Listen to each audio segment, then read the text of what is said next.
3.8 out of 5. Whoa, no! That just doesn't work for us. Sound, speeding, camera, rolling, scene 70, take 303, mark. No half stars on take 303. No half stars on take 303.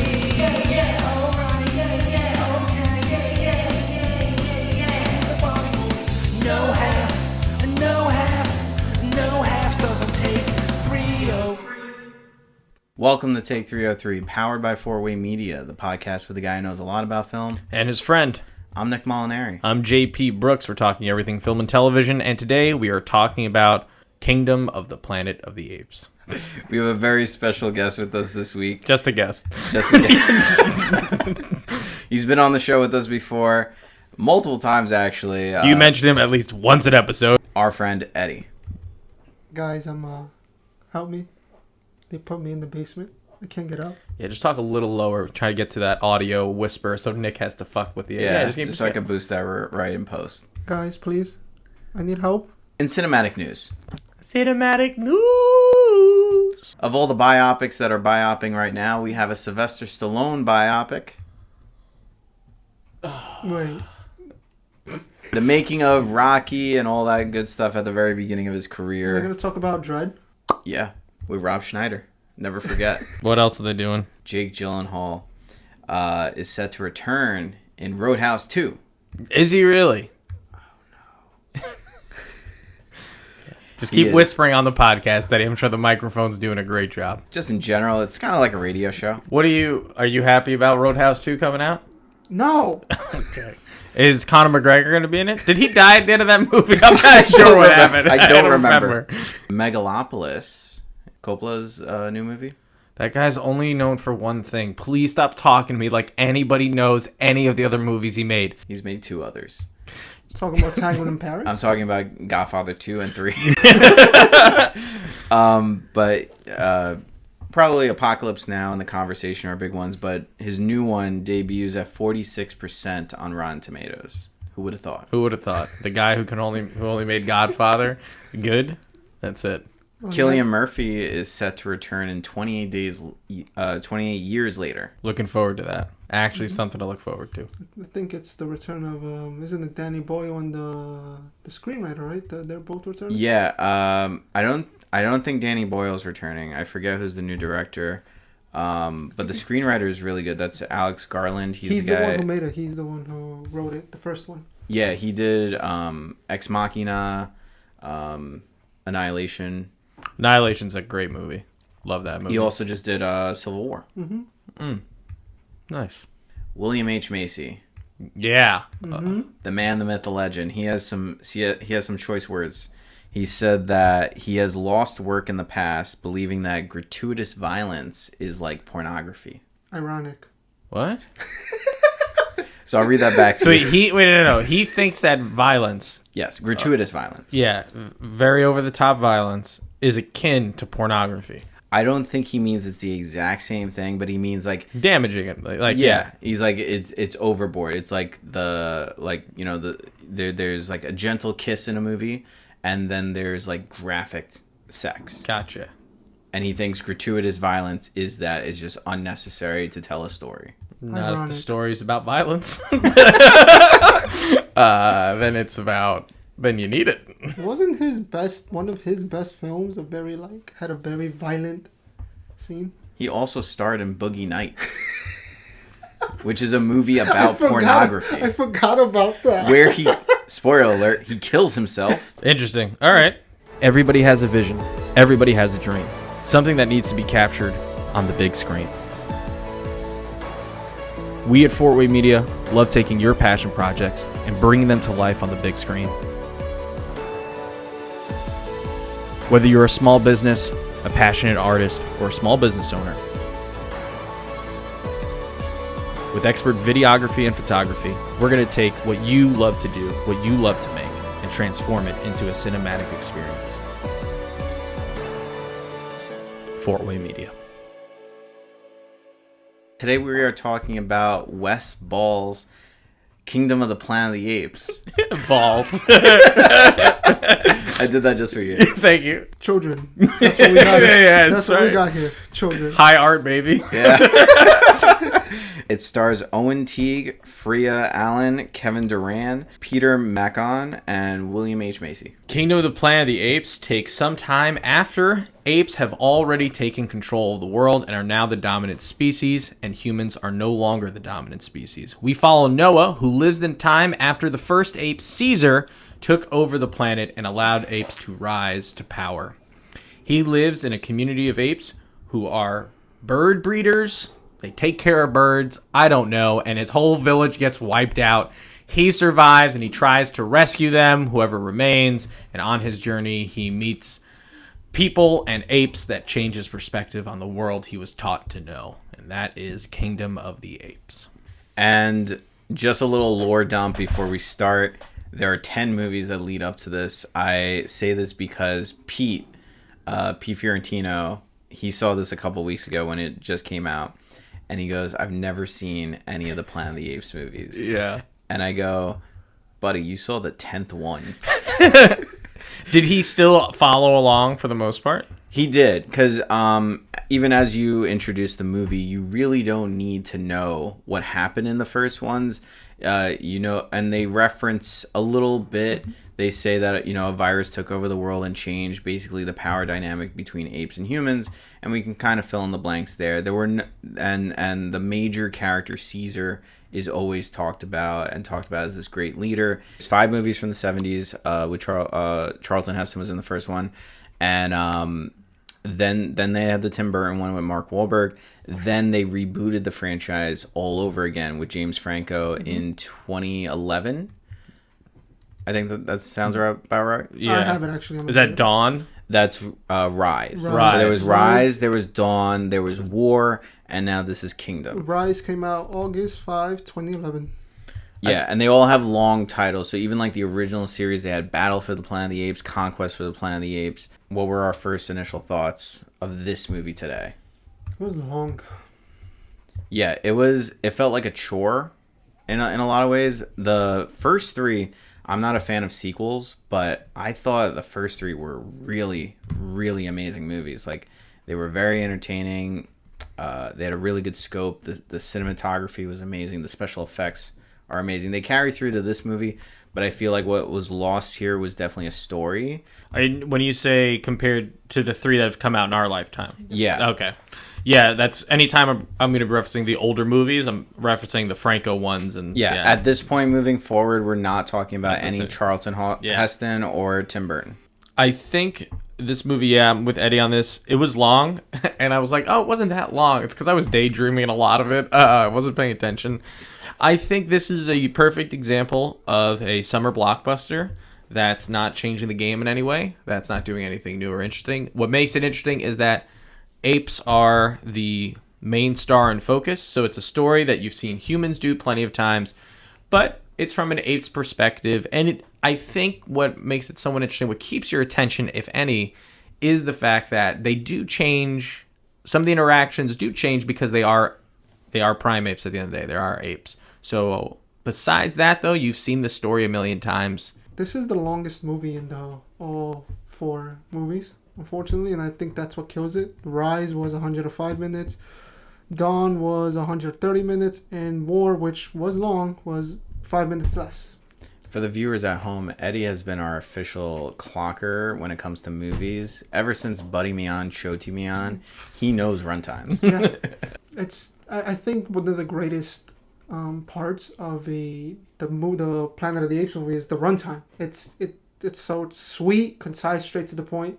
I think this one, the beginning, honestly, the first 20 was bad. Like, it was like, oh. Yeah, it was a struggle. I definitely was fighting a nap. I won. And I think you said it the best, that you actually did go in and out of naps, but you still understood the whole movie. And I think that is attributed to there could have been so much cut out of this movie. Yeah, a lot of the payoffs don't pay off because they're really predictable. Except for the greatest foreshadowing. Yeah. The most heavy-handed. When it happened, I literally turned to you, and it was like calling out a shot in a baseball field. I was like, foreshadowing. Planet of the Apes movies, at the end of the day, It's about another group who feels oppressed, rebelling and rising against, and those who lie in between that maybe want peace or see the similarities. And that's the problem with, like, you know this going into the Planet of the Apes. And the more they make of it, the more you know, and the worse it gets. It becomes predictable. Because even the James Franco one, I think for us, what made it interesting is that, well, I personally never watched the original, so this was new for me. I got, like, culturally, you know what Planet of the Apes is about. The power dynamics is what makes it interesting, and there were a couple very interesting scenes in this, especially when they open up I think one of my favorite scenes was when they open up the children's book, and they see depictions of what apes were like in the time before they ruled the earth, and seeing those reactions to those were more important than some of the dialogue that was happening there. I think there was also we joke about it a lot when you chop up my scripts, but I feel like they could have used Joey Chops. Yeah. I think it was too safe. I think they stayed. And also, unfortunately, they didn't have Andy Serkis. Such a great actor. They didn't have a really good, like, none of the actors did a bad job. I think they all were really well. Proximus was amazing, actually. Like, he actually, I'm like, oh, shit. Yeah, I think the thing that is always, through the 4 of these movies, has been, like, at the forefront is technology. Like, the CGI is just amazing. Seamless. Like, yeah. Seamless. I really, like, you do forget sometimes that these are, like, guys in ball suits running around. And then the rain sequences were by far some of the best work that I've seen. So I thought there might have been a downgrade with Andy Serkis leaving, but clearly the technology is still there. It still looks amazing. And what I find crazy about this, like, you think, like, I'll never forget it because I bet it. Like, remember Argyle CGI, the opening scene, and, like, then you see something like this. I legitimately forgot that they're animated. That's how, like, the humans really make you remember, but when it's just the apes, because it's all CGI, you really are like, I'm really, like, engrossed into it. Yeah, because at that point it's almost like watching, like, a video game cutscene for like 2 hours, but and a 10 really minutes. good one. Like, yeah. 20 Fox is owned by Disney, right? This could be a Disney call that they wanted a safe movie. They just wanted the seats, and hopefully not. Hopefully they allow for the next one. I want the next one to be more exciting. I want to, I think they're setting it up for something bigger, especially with that ending. After war, there's peace, and then peace always brings about war again. That's like the cycle of any two powers who are opposed to each other. Normally, keep one group oppressed long enough, they rise up and they beat the other group down. Then that group's in control, and if you don't completely wipe it out, the other group rises up. So this is like part of the cycle, because if you look at the first movie with James Franco, the apes aren't in control. And though it was more interesting than this one for a lot of different reasons, if you really look at it, it is slow. What I think makes it more interesting is watching Caesar, because he's such an interesting character, whereas Noah, not so much. I'm not as invested in him. Watching Caesar rise up, and also what's fascinating, I think, for us as humans, is watching the apes learn. Now it's reversed. And the humans that we meet don't need to learn. Like, how much more interesting would it have been if our human character also needed to learn like Caesar needed to learn? And now we're watching the dichotomy, the split, the half and half. The human learns, and then the human's the one at the end who's been looked down and pushed down, just like the apes are always pushed down and looked down, is the one who rises from it. And though Noah helps her, she gets smart enough, and now she's got this plot. Why are you not in the writer's room? Oh, thanks. Yeah, like, that's a really good idea. Like, having the next trilogy, because you brought up this point, Eddie, that you don't consider this a 4th movie. You consider this the start of a new trilogy. Mm-hmm. Yeah. It's like the, compared to the great sagas, the only saga, to be honest, what it would have Star Wars, right? How each trilogy in its own was a new beginning. Whether the beginning was good, we're not gonna argue with it, but every trilogy had its own unique beginning. Of course, it followed the paths of its previous predecessors, but had a new beginning. That's why, again, I'm gonna forgive it for being safe, because Rise of the first one, right? Rise was slow. It had exciting points, but again, Andy Serkis is an amazing actor. He makes Caesar interesting. That's what I think lacked. Noah, he did his job well. The actor, who was Noah? I'm not gonna. Kevin Durant. And when you finish the thought, I've got the perfect follow-up. And regardless, whoever was Noah, he played it good, Mm-hmm. no faults. However, the writers didn't make him interesting enough, and that's where I think the movie lacks a certain luster, where you'll be like, oh man, I want to see the next one.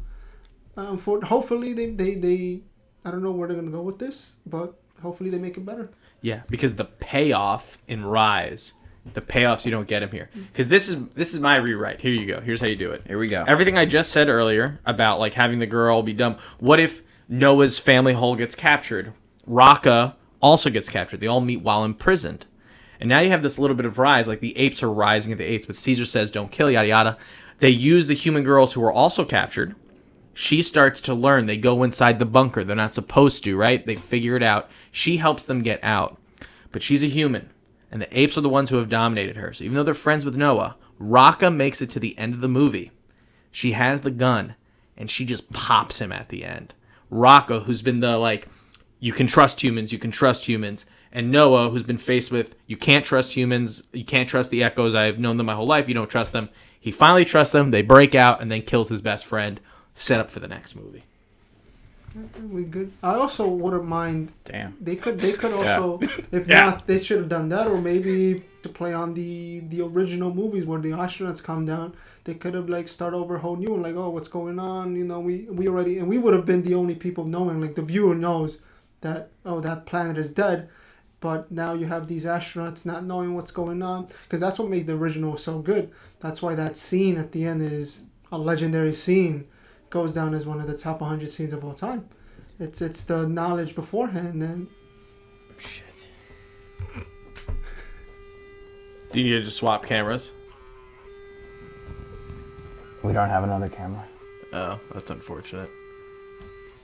Do you want me and Eddie to double up? Oh, that's gonna be fun. Yeah. I don't even know if the mics can handle that though. No, we go one mic. Oh.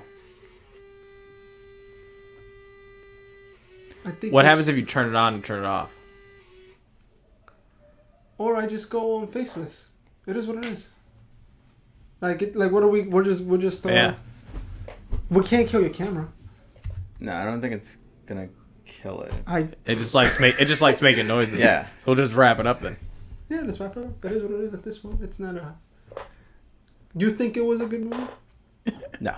Then Let's get we'll go through this really quickly. okay. All right. Favorite characters, favorite performances. The birds. Eagle Clan. Eagle Flat. Every time they said that, I just thought of Nacho Libre. Yeah. You know who was the worst character? Hit me with it. The AC in the theater. That was a rough one. Yeah. That was a rough one. I think Proximus was really good. Anybody else? Raka was probably the most interesting character, and of course they ruined it by having him leave halfway through. Would have liked to see him make it through the end, and she makes the big barely betrayal. made it past like 5 minutes of screen time. That's And he was so crazy. good. He's my favorite character. Yeah. I mean, I think they had to dump him because he was one of the characters from the original. Like that's why they had to. Well, if you're gonna dump him, make it better. It was so bad. I think what it would have been cool as like the death of Caesar's ideals is Rocco, who believes in like co-living with the apes. Yeah, and then a human betrays him. You're a writer, so I think you're leaning heavily onto. I'm not a writer. Don't shake your head. You're a writer. Own it. You're a writer, so I think you're so attached to that idea that he's the last remnants of Caesar, realistically, and when he goes, that should be a bigger moment. Eddie, say something in Spanish. Say we're having technical difficulties in Spanish. Tenemos unos problemas técnicos. Tenemos unos problemas técnicos. Tenemos unos problemas técnicos. All right, so we had some technical difficulties. I'm over here now. And we're back. Yeah, we're back. And any favorite scenes out there? I named one. JP? Probably. No, yeah, it is the one where they're looking through and they're realizing who they are. I think Raka, every scene he's in is phenomenal. So Proximus was really good. his speech is pretty good. Yeah, he stole the scene from me every time he was there, so I liked him. Yeah, because when we also think about like these performances from motion capture, Yeah. they're just 10 times more phenomenal. They are still using their performances. They're using all their muscles and everything to actually form those characters. And I wonder if they have to keep in mind too that I'm looking like an ape while I'm performing, so I need to. Oh, also they connect stilts to their hands so that way they can walk around on all fours. It's very interesting. So like they really go the extra mile to appear like them. Aren't they the same company that James Cameron uses for the avatars? I am a art person. I'm not a business person. I don't know that particularly. Because I think I read or something, or they might have branched off from them. That's why their CGI is so good. Imagine if Planet of the Apes was Marvel, like a Marvel movie, this would have been like just one of a kind of a boring Marvel movie. Our theater was pretty packed considering this movie's been out for a month. Yeah, no, that's what I'm like, damn, there's a lot of people today. What's going on? There was a full row of all the same people, but they all understood the assignment. They were all like, we're going to take as many bathroom breaks as possible. And I will say, I do want to give a big shout out to our moviegoers here, because for how packed we were and for the age group, lots of teenagers and college-age people, they were pretty quiet. Yeah. More articles have been coming out about how the time limit between a theatrical release and on demand is getting shorter and shorter over time. Madam Web is already on Netflix. Yeah, but Madam Web sucked. So. Yeah, okay. Yeah, that one we can let go. But The Fall Guy is one of the more surprising ones because that we thought really had promise. But the thing is as more and more people are moving away from theater experiences and they don't want to go to a theater, they don't. They don't want to pay AMC prices at this point. You really can't blame people for not going out to the theater. I'm just gonna chime in. Yeah. It's Fury Road, same thing. The George Miller films are like, unfortunately, but they're good. Yeah. They're good, but unfortunately, this is not something like I would best. I think that's why for the Furiosa was not gonna be made unless they just hit the, what was it, like whatever they hit on Oscar day. Like when they made it to the Oscars was the day they're like, all right, we're gonna do it now. Yeah, and there's problems throughout all these movies. I mean, like if you think of Planet of the Apes, also you would think it's a surefire dunk. It did not. There was also a lot of competition. If with Ryan Reynolds also did very poorly at the box office. So this is a very bad time for theaters right now. Is film a dying art? I don't think it will die. I think it will always be a thing, but I think the theater-going experience is slowly on its way out. Yeah, I think Dan Merle is a YouTuber. He used to be on Screen Junkies, and now he has his own thing, and he talks... a video came out today, and I was listening to it on my way here, talking about the same problem, because so many articles have come out. He addressed a lot of issues, and I'll name some of them to bring it up. He said one of them needs to be companies will actually do more if they keep the movie out in the theaters longer and hold back from streaming. It used to be a much longer time. Like you wouldn't see a DVD for a year, too. Like it really used to be long. Yeah. It actually hurts them because if everyone knows, well, if it does bad, it's just going to go to streaming anyway. Why would I go out? So you really have to incentivize people that this is an experience that you cannot get for a few months. And if you know anything about people, we are impatient. If we know it's not coming out for months and everybody's talking about it, we want to be on it. FOMO. And if there's one thing our generation, the millennials, are good at, it's FOMO. We hate missing out. So I would definitely recommend that. The second thing they talked about is making movies that people are worth seeing, putting some originality out there. Like, for example, Talk to Me, the horror movie we watched, that is so worth going to the theater for. So it's possible to make new original movies. It's tougher. A lot has been done. Also, in the age of the internet, we have access to so much more information now. People are watching things, so it's harder. It is harder to make things. And the last thing is movie theaters being stricter on their policies when it comes to talking, texting, and everything else. I mean, it's become a joke on the podcast that I yell at people in the movie theaters to shut the fuck up. And to be honest, but that's the problem. Even when I went to movie theaters as a kid, I never, in my whole movie theater going experience, I've never experienced a time more where people are being rude and disrespectful to those around them at the movie theater. Yeah, I was just talking to somebody the other day, and we were talking about a difference of opinion we had on movie-going experiences, and I told her, I was like, I don't like pausing a movie at home. I was like, I want to watch it straight through, and I think you have similar. She was like, oh no, like pause it to go to the bathroom. I do whatever. I get on my phone. I start scrolling, and I'm like, but you're missing the movie. If you think of it as a communal thing, you referenced it in one episode as something like almost close to church, where if you're in the theater, you're paying, like, we bring it back to Buddy Me On, Shoti Me On, really. You're paying that $21 to see a movie. Why the fuck are you going to be on your phone the entire time? Like, yeah, I know that's a poor example because, like, you would definitely be on your phone during that movie. Yeah, but still. Like, yeah, but if you're paying the money, if you're going to the theater, why are you going to be on your phone the whole time? Why are you going to be texting and talking and all these different things? Why aren't you watching the movie? Just get up and walk out at that point. The difference between at-home movies and theater movies, like the ones that go straight to streaming, it's still a movie, but it's closer to a made-for-TV movie, which in some ways is different. They were saying that it loses that cinematic effect. So when we look at something like Mad Max, it is so cinematic. When we look at something like Dune, it is so cinematic. Movies that demand you to go to the theater, and that's what I think you're hinting at, is that there needs to be more movies that there is a need to see it on a big screen, that it changes your experience for it. Yeah. People are like, well, what's the next thing we can do? We've got virtual reality, video games, internet, the access. The next thing is, well, let's take a video game and make it a real world. Let's take a video game and turn it into a TV show. And so this real world, you can go have a Super Mario World experience in Disney, right? Oh, no, Universal. Universal. Yeah, Universal, right? You can literally go walk around. So people want that hands-on experience. It's why Dungeons and Dragons, I can speak for it.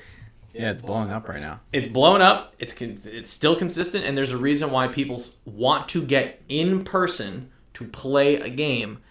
It's for an experience, and I think people who are writing movies now, people who are making movies, like you just said, need to keep in mind, be like, how is this going to look if a person who sits down in a theater and is at a screen this big? Really need to keep that in mind. Entertainment in general is a corporate America now.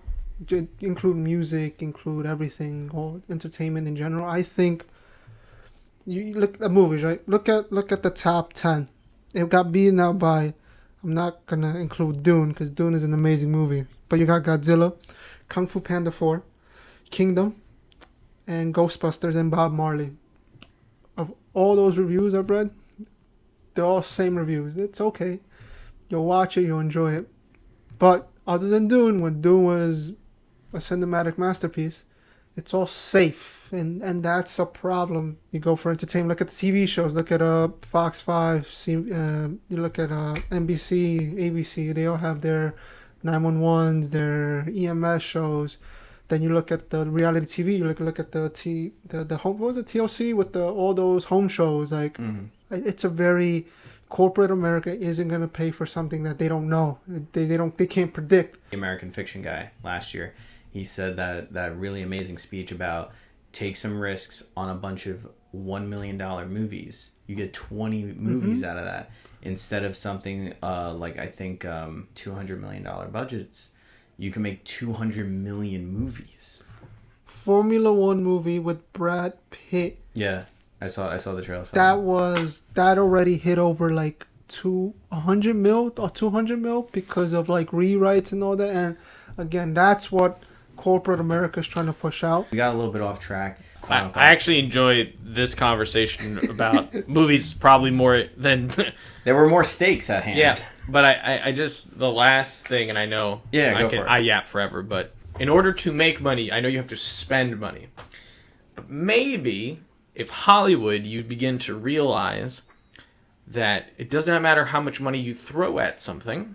Not everybody is gonna want to see it just because you put a ton of money into it. Pretty pictures don't make a movie, and story always carries. Terrence Malick. Which is why Challenger's got a 4. Terrence Malick knows this the most. All right. That's Tree of Life. Anyway. Anyways, final thoughts and ratings. Yeah. I'll go first. I'll make it short and sweet.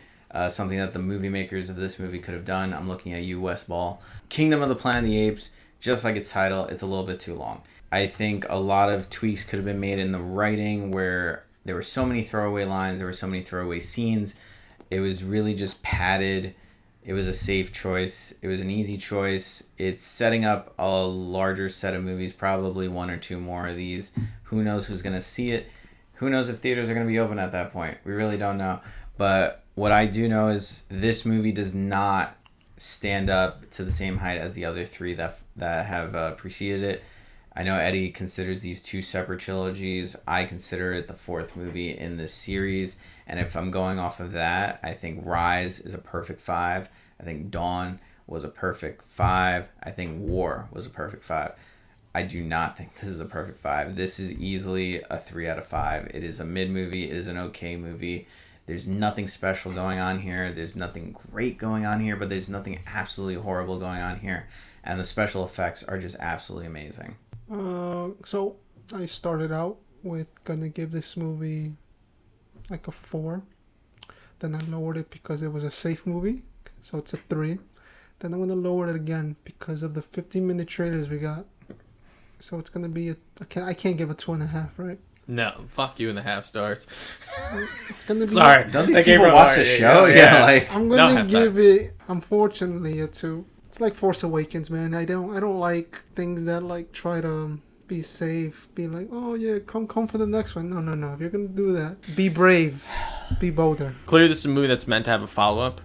But, you know, as I've done many times in this podcast, I'm not here to judge a trilogy before the trilogy's done. I'm here to judge one movie and for what it is. And for what it is all set up. Nothing special. No originality. Everything that was interesting was too short. Everything that wasn't was too long. You had a great base, but did not execute. Payoffs did not work out. Great special effects. If not for how great the special effects were, I think I'm with Eddie on this one, though. I'm going to be with Nick with a 3 out of 5, solely on special effects. I think the actors, the CGI, amazing. Yeah. They're known that This is all story here. Yeah. This is just two. But very quickly, since you are a fan, how would you rank the 4? Dawn, I think, is my favorite. Dawn, Rise, War, and then this garbage. I would have went Rise, War, Dawn, Kingdom. Yeah, something about Dawn that I just really enjoy.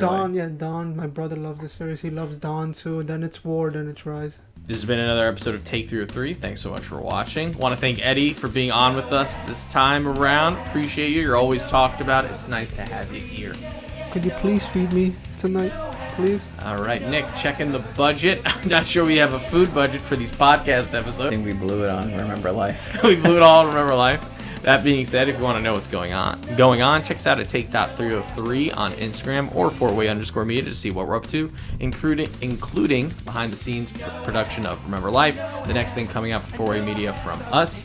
And of course, this should be on YouTube. Yes, this will be on YouTube. There were some slight glitches, but we'll get those figured out. Regardless, we're going to YouTube, so make sure you subscribe and follow us there. We're hoping to pull in some more people through YouTube, and hope to see you there. Leave a comment if you're an original Spotify follower, avid listener, and just know that anybody comes on, if they leave a 5-star rating, just dislike and ban. This week's poll question of the week, pretty easy. What is your favorite of the 4 Apes movies that have come out post 2000? Not including the Tim Burton one, or are we? No, Definitely not including the Tim Burton one. And then this week's question of the week is, what about the Apes movies pull you in? I know there's something about it that I really enjoy. It's just the idea of humans losing their power. I always find interesting. That's what I like about it. So love to hear your thoughts. Make sure to do that. We'll catch you next time when we watch Bad Boys 4. Really? Yeah. Catch you next time when we watch Bad Boys 4.